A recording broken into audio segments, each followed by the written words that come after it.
ബോധപൂർവം ഇക്കാര്യങ്ങൾ റോസമ്മ മറച്ചു വെക്കുന്നുണ്ടോ? അത് അങ്ങനെയെങ്കിൽ എന്തിനാണ് മറച്ചു വെച്ചത്? റോസമ്മയും സെബാസ്റ്റ്യനും തമ്മിൽ ഇത്തരം ബന്ധമുണ്ടായിരുന്ന കാര്യം ഇന്നലെ അവരുടെ അയൽവാസിയായിട്ടുള്ള റിട്ടയർഡ് അധ്യാപിക ന്യൂസ് 18നോട് സ്ഥിരീകരിച്ചതാണ്. ഈ അന്വേഷണത്തിൻ്റെ ഘട്ടങ്ങളിൽ സ്വാഭാവികമായും ഇനി റോസമ്മയെ ചോദ്യം ചെയ്യുന്നുണ്ട്. മറ്റ് അയൽവാസികളെ, ഇവരെക്കുറിച്ച് ഈ കാര്യങ്ങളൊക്കെ അറിയാവുന്ന അയൽവാസികളെ ചോദ്യം ചെയ്യാനുള്ള നീക്കം അന്വേഷണ സംഘത്തിൻ്റെ ഭാഗത്തു നിന്നുണ്ടാകുമ്പോൾ മാത്രമല്ല, എന്തിനാണ് റോസമ്മ ഇക്കാര്യങ്ങളൊക്കെ മറച്ചു വെക്കുന്നത്? അക്കാര്യവും പരിശോധിക്കേണ്ടതല്ലേ?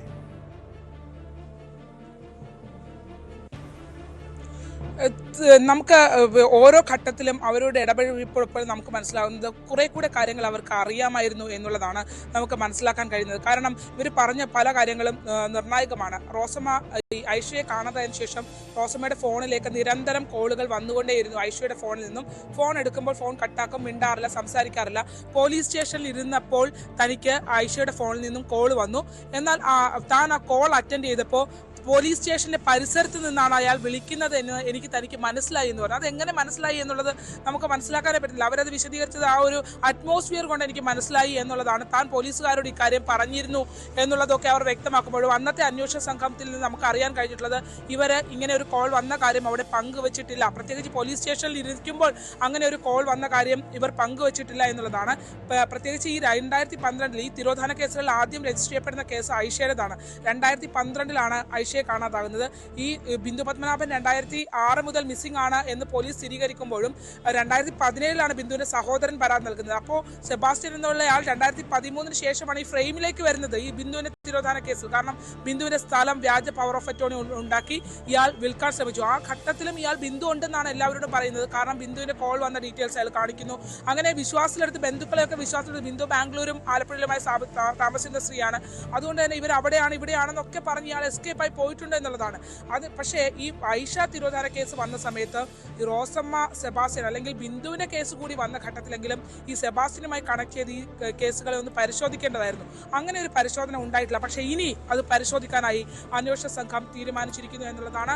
ഈ തിരോധാനങ്ങൾക്ക്, അതായത് നിലവിൽ നമ്മൾ പുറത്തേക്ക് കൊണ്ടുവന്ന സിന്ധു എന്ന സ്ത്രീയുടെ തിരോധാനവും ഇതുമായി കണക്ട് ചെയ്ത് അന്വേഷിക്കുന്നുണ്ടെങ്കിൽ പോലും ഐഷ, ജൈനമ്മ, ഒപ്പം തന്നെ ബിന്ദു പത്മനാഭൻ, ഈ തിരോധാനങ്ങളിൽ ഡയറക്റ്റ് ഇൻവോൾവ്മെന്റ് ഈ സ്ത്രീകളുമായി ഇയാൾക്ക് അടുത്ത ബന്ധമുണ്ടായിരുന്നു എന്നുള്ളത് അന്വേഷണ സംഘം സ്ഥിരീകരിച്ചിട്ടുണ്ട്.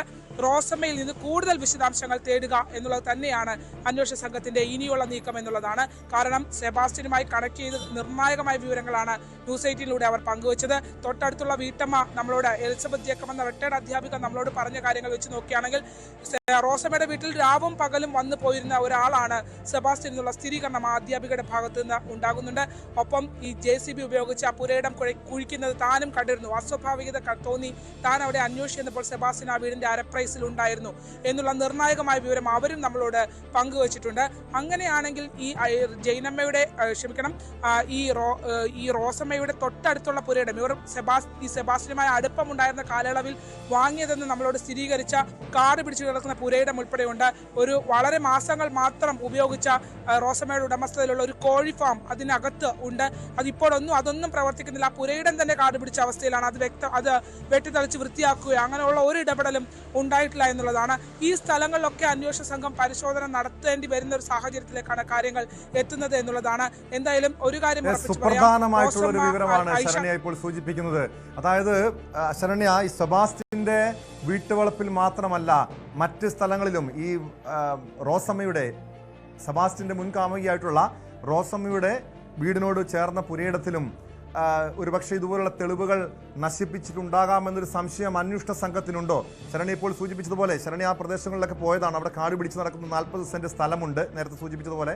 അങ്ങനെ എന്തുകൊണ്ടാണ് ഇത്രയും നാളുകളായും അത് കാട് പിടിച്ച് കിടക്കുന്നു, വെട്ടിത്തെളിച്ചിട്ടില്ല, പല രീതിയിലുള്ള ദുരൂഹതയും നിലനിൽക്കുന്ന ഒരു സ്ഥലം കൂടിയാണ്.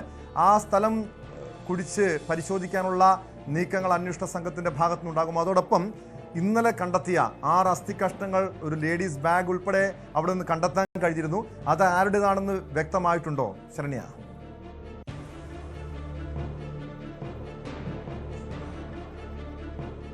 ടോമെ, ഈ അത്തരം സ്ഥിരീകരണങ്ങളിലേക്കൊന്നും അന്വേഷണ സംഘം എത്തിയിട്ടില്ല. ഇതിൽ ഈ ഏറ്റവും പ്രധാനപ്പെട്ട കാര്യം, ഈ അസ്ഥികൾ കോമ്പൗണ്ടിൽ നിന്ന് എടുത്തുകൊണ്ടിരിക്കുന്ന ഘട്ടത്തിൽ പോലും സെബാസ്റ്റ്യൻ വ്യക്തമാക്കിയത് മുതിർന്ന അന്വേഷണ ഉദ്യോഗസ്ഥനായ ആലപ്പുഴ ജില്ലാ ക്രൈംബ്രാഞ്ചിന്റെ SP ഷൗക്കത്ത് അലി ഉൾപ്പെടെയുള്ള അന്വേഷണ ഉദ്യോഗസ്ഥർ ഇന്നലെ ഈ സംഭവങ്ങളൊക്കെ പുറത്ത് നടക്കുമ്പോഴും ഇയാളെ ചോദ്യം ചെയ്യുന്നു, ഇയാളിൽ നിന്ന് വിശദാംശങ്ങൾ അദ്ദേഹമൊക്കെ തേടുകയൊക്കെ ചെയ്യുന്നുണ്ട്. വളരെ കൂളായാണ് ഇയാൾ ഈ അന്വേഷണ സംഘത്തെ ഹാൻഡിൽ ചെയ്യുന്നത് എന്നുള്ളതാണ്. അയാൾ പറയുന്നത് പിന്നെ തനിക്കറിയില്ല, അതായത് പുറത്തുനിന്ന് കിട്ടിയ അസ്ഥികൾ ആരുടേതാണെന്ന് തനിക്കറിയില്ല, താൻ ഇവിടെ സ്ഥിരതാമസക്കാരനായ വ്യക്തിയല്ല, തൻ്റെ പുരയിടം തുറന്നു കിടക്കുന്നതാണ്, ആർക്ക് വേണമെങ്കിലും എന്തും ചെയ്യാവുന്ന സ്ഥലമാണ് എന്നുള്ള വാക്കുകളിലാണ് അയാൾ ഉറച്ചു നിൽക്കുന്നത് എന്നുള്ളതാണ്. മാത്രമല്ല കൃത്യമായ ഇടവേളകളിൽ അന്വേഷണ സംഘത്തോട് ഭക്ഷണം ആവശ്യപ്പെടുന്നു, ഒപ്പം തന്നെ മരുന്ന് ആവശ്യപ്പെടുന്നു. തൻ്റെ ആരോഗ്യസ്ഥിതി വളരെ മോശമാണ്, അധികം ഇരുത്താൻ പോലും തന്നെ കഴിയില്ല എന്നുള്ള രീതിയിലുള്ള ഒരു പ്രതികരണം ഇയാളുടെ ഭാഗത്തു നിന്നുണ്ടായി. അതിനെ വെച്ച് ഇയാൾ പ്രതിരോധിക്കുകയാണ് എന്നുള്ളതാണ്. ഇതിൽ ഈ അന്വേഷണ സംഘത്തിന് വളരെ നിർണായകമായ വിവരങ്ങൾ തേടേണ്ടതുണ്ട്. കാരണം ഈ സ്വർണം റോസമ്മയുടേതായി ജൈനമ്മയുടേതായുള്ള ഏറ്റുമാനൂർ സ്വദേശി കാണാതായ കഴിഞ്ഞ ഡിസംബർ 24 കാണാതായ ജൈനമ്മയുടേതായ സ്വർണം ഇവിടെ കുന്നത്ത് ജുവലറി എന്ന് പറഞ്ഞ ചേർത്തലയിലെ ജുവലറിയിൽ വെച്ചിട്ടുണ്ട്. അത് മനോജ് എന്ന ഓട്ടോറിക്ഷ ഡ്രൈവറാണ് വെച്ചിട്ടുള്ളത്. അയാൾ ഇത് വെച്ചിട്ടുള്ളത് സെബാസ്റ്റ്യനെ ഏൽപ്പിച്ചതാണെന്നുള്ള മൊഴി അയാളുടെ ഭാഗത്ത് നിന്ന് അന്വേഷണ സംഘത്തിന് ലഭ്യമായിട്ടുണ്ട്. പക്ഷേ എങ്കിൽ പോലും സെബാസ്റ്റ്യൻ ഡയറക്റ്റ് അവിടെ വെച്ചിട്ടില്ല എന്നുള്ളതാണ്. മാത്രമല്ല ഇതിലെ ഏറ്റവും നിർണായകം കഴിഞ്ഞ ദിവസങ്ങളിൽ നമ്മൾ പുറത്തുവിട്ട വെങ്കടേശ്വർ ജുവലറി എന്നുള്ള ആ ജുവലറിയിലെ ഉടമയായ സദാശിവൻ പറഞ്ഞ കാര്യങ്ങളാണ്. അതായത് സദാശിവൻ നമ്മളോടന്ന് വ്യക്തമാക്കിയത് താൻ ഈ സ്വർണം ഉരുക്കി വിൽക്കുന്നതുമായി ബന്ധപ്പെട്ട് സെബാസ്റ്റ്യൻ തന്നെ ഫോണിൽ വിളിച്ചിട്ടുണ്ടായിരുന്നു. മാത്രമല്ല നേരിട്ട് വന്നാണ് പണം കൈപ്പറ്റിയത്. സ്വർണം ജൈനമ്മയുടെ പൊട്ടിയ മാല ഉൾപ്പെടെയുള്ള മാല ഉണ്ടായിരുന്നു, അത് ജൈനമ്മയുടേതാണ് എന്നാണ് അന്വേഷണ സംഘം പറഞ്ഞത്. പക്ഷേ ആ സ്വർണവും ഉരുക്കി മാറ്റിയിരിക്കുന്നു എന്നുള്ളതാണ്. അങ്ങനെ ഓരോ സ്ഥലത്തും വളരെ ബുദ്ധിപൂർവം അന്വേഷണ സംഘത്തെ എങ്ങനെ മറികടക്കാം എന്നുള്ള രീതിയിൽ കണക്ക് കൂടി തന്നെയാണ് ഈ സെബാസ്റ്റ്യൻ എന്നുള്ള വ്യക്തി നീങ്ങിയിട്ടുള്ളത് എന്നുള്ളത്. അതുകൊണ്ട് അയാൾക്ക് ആ കോൺഫിഡൻസ് ഓരോ ഘട്ടത്തിലും അയാൾക്ക് ഉണ്ടാകുന്നു എന്നുള്ളതാണ്. അതിനെ എങ്ങനെയാണ് DYSP ആയ സാജൻ സേവ്യറിന്റെ നേതൃത്വത്തിലുള്ള അന്വേഷണ സംഘം മറികടക്കുന്നത് എന്നുള്ളതാണ്. എന്തായാലും അദ്ദേഹം ഈ കേസിന് വേണ്ടി കിണഞ്ഞു പരിശ്രമിക്കുന്നുണ്ട് എന്നുള്ളത് നമുക്ക് ഇന്നലെ മുഴുവൻ ആ കോമ്പൗണ്ടിൽ ഇതൊക്കെ പരിശോധിക്കുന്ന ഘട്ടത്തിൽ നിന്നപ്പോൾ തന്നെ നമുക്ക് മനസ്സിലായി. തുടക്കം മുതൽ ഒടുക്കം വരെ വളരെയധികം ഓരോ തെരച്ചിലിനും വളരെയധികം ശ്രദ്ധയോടുകൂടി നിൽക്കുന്ന സാജൻ സേവ്യറിനെയാണ് നമ്മൾ കണ്ടിട്ടുള്ളത്. ആലപ്പുഴയിൽ നിന്നുള്ള അന്വേഷണ സംഘത്തിന് കോട്ടയത്ത് നിന്ന് ഈ ലഭിച്ചിട്ടുള്ള വിവരങ്ങൾ വളരെ പ്രധാനപ്പെട്ടതാണ്. അതുകൊണ്ട് തന്നെ ഇവിടെയുള്ള തിരോധാന കേസുകൾ അത് കാലപ്പഴക്കമുള്ള കേസുകളാണ്. ആ കേസുകളിലേക്ക് തുറന്നു കയറണമെങ്കിൽ ഒരു കേസിലെങ്കിലും ഇയാളെ നിയമ സംവിധാനത്തിന് മുന്നിലേക്ക് കൊണ്ടുവരണമെങ്കിൽ പരമാവധി വിവരങ്ങൾ തേടിയേ മതിയാകൂ.